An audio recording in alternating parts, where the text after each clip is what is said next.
कटना बाइट्स, कोई कीड़ा मकड़ी कुछ भी अगर कट जे तो ऑन दी स्पॉट असी इलाज करांगे। ठीक है जी। आ देखो इधर सारे को पता है कीड़े कोड़े कितने रहते हैं, है ना, यही काटते हैं सब। कीड़े का चट, कीड़े का कटना इहनूं कहंदे ने, एवें निशान पै जाते हैं। कीड़े के चट तो एलर्जी, कीड़े के कट्टन तो एलर्जी एवें हो जाती है। ठीक है जी।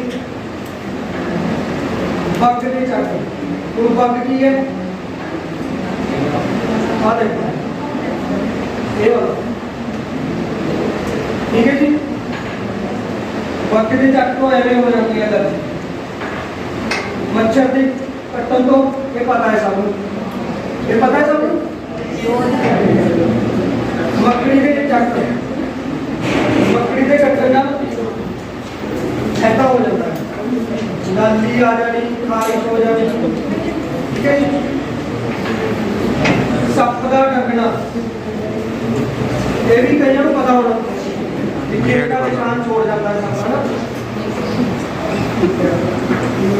हुण इहदे लक्षण पहला है लाली, कोई चीज कट जाती है पता नहीं लगता तो रेडनेस होती है सब तो पहला, फिर होती है चरनाहट, सारे शरीर से चरनाहट होनी शुरू हो जाती है, एलर्जी होनी शुरू हो जाती है, दर्द उस जगह पे दर्द होना शुरू हो जाता है, सोजिश स्वेलिंग आनी शुरू हो जाती है, खुजली होनी शुरू हो जाती है, साह की कमी। अगर पता जहर ज़्यादा खतरनाक है तो साह की कमी भी महसूस करवा देता है। उस तो बाद जो मेन है एक ही है एनाफिलैक्टिक प्रतिक्रिया। एनाफिलैक्टिक प्रतिक्रिया स्टूडेंट्स को पता है, एनाफिलैक्टिक शॉक, एनाफिलैक्टिक ये सबको पता है। ठीक है। जेडे ना ए लक्षण ने इधर वाले ए लक्षण ने जेडे नॉर्मल कीड़े होते हैं जिन्हां से जहर ज़्यादा खतरनाक नहीं होता, तो जिन्हां से ज़्यादा खतरनाक जहर होता है उन्होंने लक्षण आते हैं ए वाले एनाफिलैक्टिक प्रतिक्रिया वाले। ਹੁਣ ਇਹ ਦੇਖੋ ਕੀ ਹੁੰਦਾ ਹੈ, ਇਹਦੇ ਵਿੱਚ ਕੀ ਹੈ, ਸਾਹ ਦੀ ਕਮੀ, ਮੂੰਹ ਦੀ ਸੋਜਿਸ਼, ਨਿਗਲਣ ਵਿੱਚ ਮੁਸ਼ਕਲ, ਧੱਫੜ, ਬੇਹੋਸ਼ੀ, ਸਾਇਨਸਿਸ, ਸਾਇਨਸਿਸ ਹੁੰਦਾ ਸਾਰੇ ਸਰੀਰ ਦਾ ਨੀਲਾਪਣ ਪੈ ਜਾਣਾ। ਠੀਕ ਹੈ ਜੀ। पेट दर्द से उल्टी है, मुंडली डॉक्टरी संहिता। घरे बैठे हो, किसी के सप लड़ गया, किसी के कुछ लड़ गया, कोई बच्चे दे लड़ गया। ठीक है जी। की करोगे तुसीं? हुण मैं तुहानूं दस्सिया सी लक्षणां दे बारे कि यह दो हिस्से च डिवाइड है। एक तो ये लाली वाली लाइन है, ये वाली, एक है एनाफिलैक्टिक। ठीक है। हम आप करेंगे पहला एनाफिलैक्टिक प्रतिक्रिया।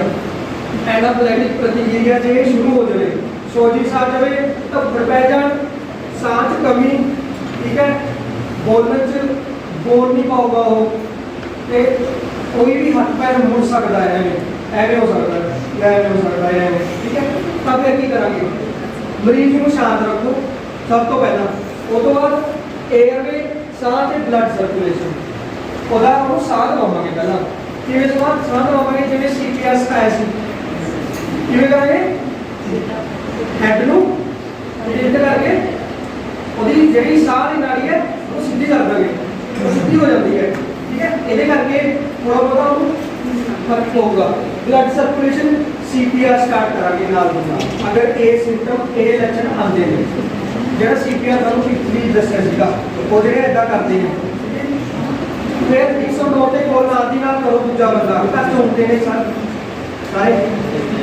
ਮਰੀਜ਼ ਦਾ ਪਰਿਵਾਰ ਨੂੰ ਪੁੱਛੋ ਜੇ ਉਸ ਕੋਲ ਐਪੀਪੈਨ ਹੈਗਾ।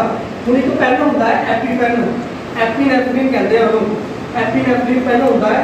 ਇਹ ਉਹ ਬੰਦੇ ਰੱਖਦੇ ਨੇ ਜਿਨ੍ਹਾਂ ਨੂੰ ਐਲਰਜੀ ਹੁੰਦੀ ਹੈ ਹਰ ਇੱਕ ਚੀਜ਼ ਤੋਂ, ਤੇ ਉਹ ਪਰ ਆਪਣੇ ਆਪ ਨੂੰ ਪ੍ਰੀਵੈਂਟ ਕਰਨ ਵਾਸਤੇ ਕਿ ਇਹ ਦੁਬਾਰਾ ਨਾ ਹੋਵੇ ਉਹ ਨਾਲ ਦੀ ਨਾਲ ਲਗਾ ਲੈਂਦੇ ਨੇ ਆਪਣੇ ਐਪੀਪੈਨ। ਤੇ ਕਈਆਂ ਨੂੰ ਹੁੰਦੀ ਹੈ ਇੱਥੇ ਆਪਣੇ ਪੰਜਾਬ ਸ਼ਾਇਦ ਹੋਵੇ ਨਾ ਹੋਵੇ, ਬਟ ਜੇ ਕਿਸੇ ਕੋਲ ਹੈ, ਉਹਦੇ ਕੋਲ ਹੈ ਜਿਹਨੂੰ ਐਲਰਜੀ ਹੋਈ ਹੈ ਤਾਂ ਉਹਨੂੰ ਪੁੱਛੋ ਕਿ ਤੁਹਾਡੇ ਕੋਲ ਇਹ ਪੈਨ ਹੈਗਾ, ਨਾਲ ਦੀ ਨਾਲ ਲਾ ਲਓ, ਜਾਨ ਬਚ ਜੂਗੀ। ਠੀਕ ਹੈ, ਸ਼ਾਇਦ ਹਸਪੀਟਲ ਵੀ ਨਾ ਲੈ ਜਾਣਾ ਹੋਵੇ ਕਿ ਹਸਪੀਟਲ 'ਚ ਵੀ ਆਹੀ ਕੁਛ ਕਰਨਾ ਹੈ, ਐਪੀਨੈਫ੍ਰੀਨ ਵਗੈਰਾ ਦੇਣਾ। ਠੀਕ ਹੈ, ਉਸ ਤੋਂ ਬਾਅਦ CPR ਦਿੰਦੇ ਰਹੋ, ਐਂਬੂਲੈਂਸ ਆਈ ਪੇਸ਼ੈਂਟ ਨੂੰ ਟ੍ਰਾਂਸਫਰ ਕਰੋ, ਨਾਲ ਜਾਓ ਤੇ ਐਂਬੂਲੈਂਸ ਦੇ ਵਿੱਚ ਆਕਸੀਜਨ ਵਗੈਰਾ ਹੁੰਦੀ ਹੈ ਲਾਓ, ਤੇ ਬਾਕੀ ਹਸਪੀਟਲ 'ਚ ਜੋ ਡਾਕਟਰ ਆਰਡਰ ਕਰੇ। ਠੀਕ ਹੈ, ਉਸ ਤੋਂ ਬਾਅਦ ਜਦੋਂ ਇਹ ਐਨਾਫਿਲੈਕਟਿਕ ਪ੍ਰਤੀਕਿਰਿਆ ਨਹੀਂ ਹੁੰਦੀ, ਇਹ ਸਾਰਿਆਂ ਨੂੰ ਪਤਾ ਹੈ, ਸਾਰਿਆਂ ਦੇ ਬੱਚੇ ਲੜੇ ਹੈ, ਸਾਰਿਆਂ ਦੇ ਕੀੜੇ ਲੜਦੇ ਨੇ ਕਿ ਜਦੋਂ ਸੋਜਿਸ ਆ ਜਾਵੇ ਕੀ ਕਰਨਾ ਕੀ ਨਹੀਂ। ਹੁਣ ਕੀ ਹੈ, ਕੀੜੇ ਨੂੰ ਹਟਾਓ, ਤਾਂ ਜਿਹੜਾ ਕੀੜਾ ਜਿਹਨੂੰ ਫਸਿਆ ਰਹਿ ਜਾਂਦਾ ਹੈ ਡੰਗ ਦੇ ਕਾਰਨ ਉਹਨੂੰ ਹਟਾਓ। ਜਿਹੜੀ ਦੰਦੀ ਵਾਲੀ ਸਾਈਡ ਹੈ ਜਹਾਂ ਉਹਨੇ ਵੱਢਿਆ ਹੈ ਉਹ ਐਵੇਂ ਨਹੀਂ ਕਰਨੀ, ਪਿੰਚ ਨਹੀਂ ਕਰਨੀ, ਉਹ ਐਵੇਂ ਨਹੀਂ ਕਰਨੀ ਹੈਗੀ। ਠੀਕ ਹੈ, ਇਹਦੇ ਨਾਲ ਕੀ ਹੈ, ਜਿਹੜਾ ਡੰਗ ਹੁੰਦਾ ਹੈ ਨਾ ਉਹ ਉਹਦੇ ਵਿੱਚ ਜ਼ਹਿਰ ਹੁੰਦਾ ਹੈ, ਉਹ ਫਿਰ ਹੋਰ ਬਲੱਡ 'ਚ ਚਲਾ ਜਾਂਦਾ ਉਹਨੂੰ ਦੱਬ ਕੇ। ਠੀਕ ਹੈ ਜੀ, ਉਹਦੇ ਬਾਅਦ ਕੀ ਕਰਨਾ ਹੈ, ਸਾਈਡ ਨੂੰ ਸਾਬਣ ਦੇ ਪਾਣੀ ਨਾਲ ਧੋਵੋ ਚੰਗੀ ਤਰ੍ਹਾਂ, ਸਾਬਣ ਲਾ ਕੇ। ਜਿਹੜੀ ਐਲਰਜੀ ਵਾਲੀ ਜਗ੍ਹਾ ਜਿੱਥੇ ਡੰਗ ਹੈਗਾ ਵੱਜਿਆ ਉੱਥੇ ਸਾਬਣ ਨਾਲ ਚੰਗੀ ਤਰ੍ਹਾਂ 10 ਮਿੰਟ ਕਰ ਲਓ, 15 ਮਿੰਟ ਕਰ ਲਓ, ਚੰਗੀ ਤਰ੍ਹਾਂ ਸਾਫ਼ ਕਰੋ ਰਨਿੰਗ ਵਾਟਰ 'ਚ ਜਿਹੜਾ ਪਾਣੀ ਵਗ ਰਿਹਾ ਹੈ। ਉਹਦੇ ਬਾਅਦ ਬਰਫ਼ ਲਪੇਟ ਕੇ ਕੱਪੜੇ ਵਿੱਚ ਸਾਈਡ ਤੇ ਰੱਖ ਦਿਓ, ਜਿੱਥੇ ਐਲਰਜੀ, ਰੈਡਨੈਸ, ਸੋਜ ਆਈ ਹੋਈ ਹੈ, ਡੰਗ ਹੋਇਆ ਉੱਥੇ ਰੱਖ ਦਿਓ ਬਰਫ਼ ਨੂੰ। ਉਹਦੇ ਨਾਲ ਕੀ ਹੋਊਗਾ, ਜਿਹੜਾ ਜ਼ਹਿਰ ਹੈ ਉਹ ਅੱਗੇ ਨਹੀਂ ਟ੍ਰਾਂਸਫਰ ਹੋਊਗਾ, ਉੱਥੇ ਨਾੜੀਆਂ ਸੁੱਕੜ ਜਾਣਗੀਆਂ, ਬਰਫ਼ ਨਾੜੀਆਂ ਸਿਕੋੜ ਦਿੰਦੀ ਹੈ। ਠੀਕ ਹੈ, ਉਹ ਅੱਗੇ ਬਲੱਡ ਸਰਕੂਲੇਸ਼ਨ 'ਚ ਨਹੀਂ ਜਾਊਗਾ। ਹਾਂਜੀ, ਜੇ ਕੋਈ ਐਲਰਜੀ ਵਾਲੀ ਦਵਾਈ ਘਰੇ ਸਾਰਿਆਂ ਦੇ ਹੁੰਦੀ ਹੈ, ਹੈਗੀ ਹੈ ਸਾਰਿਆਂ ਦੇ ਘਰੇ ਐਲਰਜੀ ਵਾਲੀ ਦਵਾਈ, ਕਿਹੜੀ ਹੁੰਦੀ ਹੈ ਕਈਆਂ ਨੂੰ ਪਤਾ ਵੀ ਹੋਵੇਗਾ, 10 mg। ਉਹ 10 mg ਨਹੀਂ ਦੇਣੀ, ਉਹ 5 mg ਦੇ ਦਿਓ, ਠੀਕ ਹੋ ਜਾਊਗਾ। ਠੀਕ ਹੈ, ਇਹ ਹੈਗੀ ਹੈ ਇਹਦੀ। ਹੁਣ ਤੁਹਾਨੂੰ ਅਗਲੇ ਕੁਝ ਦਿਨਾਂ ਵਿੱਚ ਕੀ ਕਰਨਾ ਹੈ, ਕੁਝ ਦਿਨਾਂ ਵਿੱਚ ਕੀ ਕਰਨਾ ਹੈ ਤੁਹਾਨੂੰ ਅਗਲੇ ਦਿਨ, ਕਿ ਜੇ ਕੱਟ ਗਿਆ, ਅੱਜ ਕੱਟ ਗਿਆ, ਅਗਲੇ 3-4 ਦਿਨਾਂ 'ਚ ਕੀ ਕਰਨਾ ਹੈ। ਤਾਂ ਲਾਲੀ, ਸੋਜ ਅਤੇ ਦਰਦ ਜੇਕਰ ਕੁਝ ਦਿਨਾਂ ਵਿੱਚ ਵੱਧਦਾ ਹੈ ਤਾਂ ਆਪਣੇ ਡਾਕਟਰ ਨਾਲ ਸਲਾਹ ਕਰੋ। ਜੇ ਲਾਲੀ ਵੱਧਦੀ ਹੈ, ਰੈਡਨੈਸ ਵੱਧਦੀ ਹੈ, ਖਾਰਿਸ਼ ਜ਼ਿਆਦਾ ਹੋਣ ਲੱਗ ਜਾਂਦੀ ਹੈ, ਉੱਚੋਂ ਪਾਣੀ ਆ ਰਿਹਾ, ਉਹਦਾ ਸਾਈਜ਼ ਵੱਧ ਗਿਆ ਤਾਂ ਡਾਕਟਰ ਨੂੰ ਦੱਸੋ। ਠੀਕ ਹੈ ਜੀ, ਕੀ ਨਹੀਂ ਕਰਨਾ ਹੈ, ਟਰਨੀਟਿਊਬ ਨਹੀਂ ਲਗਾਣੀ ਹੈ, ਕੱਪੜੇ ਨਾਲ ਨਹੀਂ ਬੰਨਣਾ। ਜੇ ਵੈਨਮ, ਕੋਈ ਵੀ ਵੈਨਮ ਹੈ, ਸੱਪ ਦਾ, ਕਿਸੇ ਵੀ ਚੀਜ਼ ਦਾ ਵੈਨਮ ਹੈ, ਜੇ ਉਹਨੇ ਖੂਨ 'ਚ ਸਾਰੇ ਬੋਡੀ 'ਚ ਜਾਣਾ ਤਾਂ ਉਹ ਚਲੇ ਜਾਏਗਾ, ਉਹਨੇ ਰੁਕਣਾ ਨਹੀਂ ਹੈ, ਜਿੰਨਾ ਮਰਜ਼ੀ ਬੰਨ ਕੇ ਰੱਖੋ। ਠੀਕ ਹੈ, ਉਸ ਤੋਂ ਬਾਅਦ ਉਤੇਜਕ ਦਵਾਈਆਂ ਨਾ ਦਿਓ। ਉਤੇਜਕ ਮਤਲਬ ਜਿਵੇਂ ਅਸੀਂ ਕਹਿ ਦਿੰਦੇ ਹਾਂ ਚਾਹ ਦੇ ਦਿਓ, ਕੌਫੀ ਦੇ ਦਿਓ, ਕੁਛ ਨਹੀਂ ਦੇਣਾ ਉਸ ਟਾਈਮ, ਅੱਧਾ ਪੌਣਾ ਘੰਟਾ। ਕਿਉਂ ਨਹੀਂ ਦੇਣਾ, ਕਿਉਂਕਿ ਜਿਹੜਾ ਵੈਨਮ ਹੈ ਉਹ ਬਾਹਰ ਤੋਂ ਸੱਪ ਨੇ ਜਾਂ ਕਿਸੇ ਨੇ ਟੰਗ ਕੇ ਅੰਦਰ ਭੇਜਿਆ ਹੈ ਬੋਡੀ ਨੂੰ, ਤਾਂ ਉਹ ਉਹਦੇ ਨਾਲ ਰਿਐਕਟ ਕਰ ਸਕਦਾ ਹੈ। ਚਾਹ ਨਾਲ, ਕੌਫੀ ਨਾਲ, ਕੋਈ ਹੋਰ ਡਰਿੰਕਸ ਹੋ ਗਈ, ਉਹਦੇ ਨਾਲ ਰਿਐਕਟ ਕਰ ਸਕਦਾ ਉਹ ਫਿਰ ਇਹ ਤੋਂ ਵੀ ਖਤਰਨਾਕ ਹੈ। ਅੱਗੇ ਹੈਗਾ ਗੂੜੇ ਰੰਗ ਦੇ ਕੱਪੜੇ ਨਾ ਪਾਓ, ਪਰਫਿਊਮ ਨਾ ਲਗਾਓ। ਜਿਹੜਾ ਬੰਦਾ ਜ਼ਿਆਦਾ ਉਸ ਏਰੀਏ 'ਚ ਰਹਿ ਰਿਹਾ, ਜਿਹੜੇ ਬੀ ਵਾਲੇ ਕੰਮ ਕਰਨ ਵਾਲੇ ਹੁੰਦੇ ਨੇ, ਸ਼ਹਿਦ ਕੱਢਦੇ ਨੇ, ਉਹ ਨੋਰਮਲ ਕੱਪੜੇ ਪਾਓ ਜਿਹੜੇ ਅਟਰੈਕਟਿਵ ਨਾ ਹੋਣ, ਰੈੱਡ, ਔਰੇਂਜ, ਹੈ ਨਾ, ਤਾਂ ਇਹਨਾਂ ਦੇ ਉੱਤੇ ਜ਼ਿਆਦਾ ਆਉਂਦੀਆਂ ਨੇ ਮੱਖੀਆਂ। ਪੂਰੀਆਂ ਬਾਹਾਂ ਵਾਲੇ ਕੱਪੜੇ ਪਾਓ, ਪੂਰੀਆਂ ਬਾਹਾਂ ਵਾਲੇ ਕੱਪੜੇ ਪਾਓ। ਠੀਕ ਹੈ, ਜੇ ਕੁੱਤਾ ਕੱਟ ਜੇ ਜ਼ਖਮ ਨੂੰ 15 ਮਿੰਟ ਸਾਬਣ ਨਾਲ ਚੰਗੀ ਤਰ੍ਹਾਂ ਧੋ, ਸਾਬਣ ਨਾਲ ਜ਼ਖਮ ਨੂੰ ਚੰਗੀ ਤਰ੍ਹਾਂ ਧੋਣਾ ਹੈ। ਜੇ ਕੋਈ ਵਾਇਰਸ ਹੁੰਦੀ ਹੈ ਜਾਂ ਬੈਕਟੀਰੀਆ ਹੁੰਦਾ ਹੈ, ਉਹ ਜਿੱਥੇ ਕੱਟਦਾ ਹੈ ਕੋਈ ਵੀ ਚੀਜ਼, ਬੈਕਟੀਰੀਆ, ਵਾਇਰਸ ਉੱਥੇ ਰਹਿ ਜਾਂਦੇ ਨੇ, ਉਹ ਆਪਣਾ ਵੈਨਮ ਉੱਥੇ ਛੱਡ ਦਿੰਦੇ ਨੇ ਕਿ ਜਿਹੜਾ ਸਾਬਣ ਹੈ ਉਹ ਬੈਕਟੀਰੀਆ ਤੇ ਵਾਇਰਸ ਨੂੰ ਤੋੜ ਦਿੰਦਾ ਹੈ। ਉਹਦੀ ਲੇਅਰ ਹੁੰਦੀ ਹੈ, ਗਲਾਈਕੋਪ੍ਰੋਟੀਨ ਦੀ ਲੇਅਰ ਹੁੰਦੀ ਹੈ, ਉਹਨੂੰ ਤੋੜ ਦਿੰਦਾ ਹੈ ਤੇ ਉਹ ਸਾਫ਼ ਹੋ ਜਾਂਦਾ ਹੈ। ਤੇ ਉਹਨੂੰ ਵੀ ਅਸੀਂ ਦੱਬਣਾ ਨਹੀਂ ਹੈਗਾ। ਜੇ ਸੱਪ ਨੇ ਮਰ ਜਾ ਐਵੇਂ ਵੀ ਕਰਤਾ ਆ, ਜਾਂ ਸੌਰੀ ਇਹਨੇ ਕੁੱਤੇ ਨੇ ਐਵੇਂ ਵੀ ਕਰਤਾ ਆ, ਝਰੀਟ ਵੀ ਦਿੱਤਾ, ਉਹਨੂੰ ਸਿੰਪਲ ਸਾਬਣ ਨਾਲ, ਵਾਰਮ ਵਾਟਰ, ਗਰਮ ਪਾਣੀ ਨਾਲ, ਥੋੜ੍ਹੇ ਥੋੜ੍ਹੇ ਗਰਮ ਪਾਣੀ ਨਾਲ ਉਹ ਚੰਗੀ ਤਰ੍ਹਾਂ ਸਾਫ਼ ਕਰਨਾ ਹੈ। ਫਿਰ ਮਰੀਜ਼ ਨੂੰ ਤੁਰੰਤ ਹਸਪਤਾਲ ਲੈ ਜਾਓ, रैबिस ਅਤੇ टीटी का इंजैक्शन लगवाओ। ठीक है जी, हस्पताल ले जाने तो बाद ਉੱਥੇ डॉक्टर आपे ला देंगे ने, पर तुसी अपने आप ਨੂੰ सूचित करने ਲਈ ਉਹਨਾਂ ਨੂੰ ਪੁੱਛਣਾ ਕਿ ਇਹਨਾਂ ਦੇ रैबिस लग गया, ठीक है, ਕਿਹੜੀ कंपनी का लग गया ਤੇ टीटी लग गया कि नहीं। ठीक है जी, ਇਹਨਾਂ ਦੇ डोज ਹੁੰਦੇ ਨੇ, ਕਦੋਂ ਲਵਾਉਣਾ, ਇੱਕ ਤਾਂ ਕੱਟਣ ਵਾਲੇ ਦਿਨ, फिर तीजा दिन, सतवां दिन, 14वां दिन, 5वां दिन। ठीक है, मुझे सप कट के की करते हो? सप कट के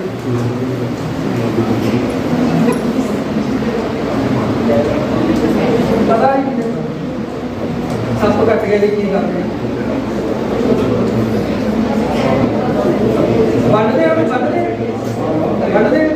बनने वाली चीज का देखो अभी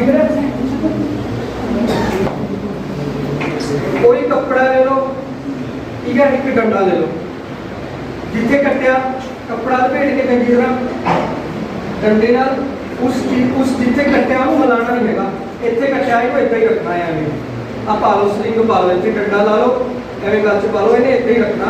जे इहनूं हिला लिया है, जिथे भी कट्टिया इहनूं हिला लिया तो ਉਹਦਾ ਜ਼ਹਿਰ ਅੱਗੇ ਪਹੁੰਚੇਗਾ, ਉਹਨੂੰ ਹਿਲਾਣਾ ਨਹੀਂ ਹੈਗਾ, ਇਹ ਰੱਖੋ ਬਸ ਦਿਮਾਗ 'ਚ। ਠੀਕ ਹੈ ਜੀ, ਤੇ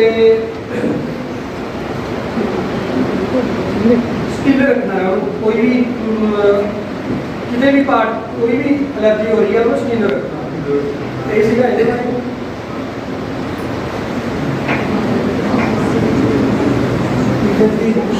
का नाजी नाल 109 कॉल करनी है। CPR के साइन तुहानू सारे को पता है, CPR कदों देना है, ठीक है, किस टाइम देना है। सप के कट्टन नाल भी इमीडिएट डेथ भी हो जाती है, ब्लड सारा गाढ़ा होके एक जगह रुक भी जाता है, वो डिपेंड करता है केड़ा सप है। ठीक है, सप का दसना है, सप को ले जाना हॉस्पिटल से डॉक्टर को दिखाओ कि ये सप है, उन्होंने पता होगा कि केड़ा है, वो बैड को ही कट लेते हैं ना दिखा, या फिर वो देखते हैं भी केड़े लक्षण आ रहे हैं वो मुताबिक करने। ठीक है जी, तुहाडा धन्नवाद।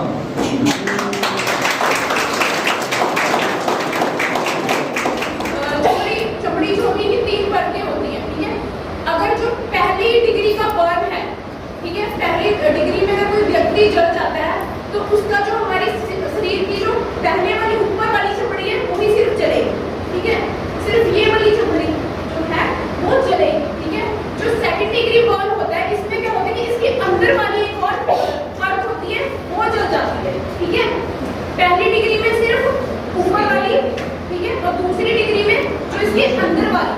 लेकिन जो तीसरी डिग्री का बर्न होता है वो डीप होता है, मतलब कि उसमें हमारे ऊपर वाली भी, वो बीच वाली भी, जो उसके अंदर हमारे हड्डियां होती है, बोन होती है, जितना भी अंदर कुछ होता है, नाड़ियां वगैरह, वो सारी जल जाती है। तो इसलिए तीसरी डिग्री का जो बर्न होता है उसके लिए हमें पेशेंट को हॉस्पिटल में रेफर करना पड़ता है। ठीक है, अब ये जो फर्स्ट डिग्री बर्न है, अगर फर्स्ट डिग्री बर्न इसकी बहुत सारी किस्में होती हैं, जैसे कि हम जल जाते हैं। ये नहीं कि सिर्फ हमें आग लगने से हम लोग जल गए, नहीं, जो जलने के बहुत सारे कारण होते हैं, जैसे कि केमिकल, कोई भी पदार्थ गिर गया हमारे ऊपर, है ना, जैसे कि एसिड गिर जाता है, या गर्म पानी गिर गया, चाय गिर गई, कॉफी गिर गई, ठीक है, इससे बर्न हो गया।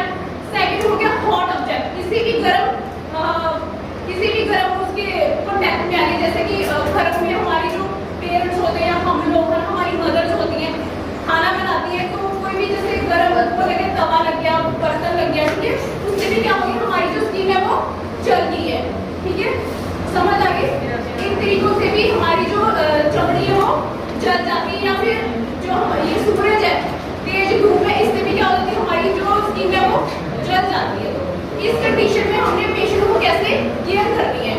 अभी जो फर्स्ट डिग्री का बर्न है, इसमें आपको अगर पेशेंट को कोई भी एसिड गिर गया, ठीक है, या कोई भी गर्म बर्तन लग गया, ठीक है, या पानी गिर गया, तो इस कंडीशन में आपने क्या करना है, जस्ट पेशेंट को जो पानी होता है, जो हमारी जो कैन होती है, रनिंग वाटर होता है, जो चलता पानी है, उसमें 10 से 15 मिनट तक पेशेंट के जो भी पार्ट पे वो जलन हुई है उसमें उसको रखना है। ठीक है, 10 से 15 मिनट, कितना, 10 से 15 मिनट तक। जैसे कि एक स्टूडेंट इधर आता हूँ, मैं आपको बताती हूँ।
हुई है तो हमने इसके ऊपर, जैसे आप घरों में क्या होता है कि लोग टूथपेस्ट लगा देते हैं, वो नहीं लगाना, ठीक है।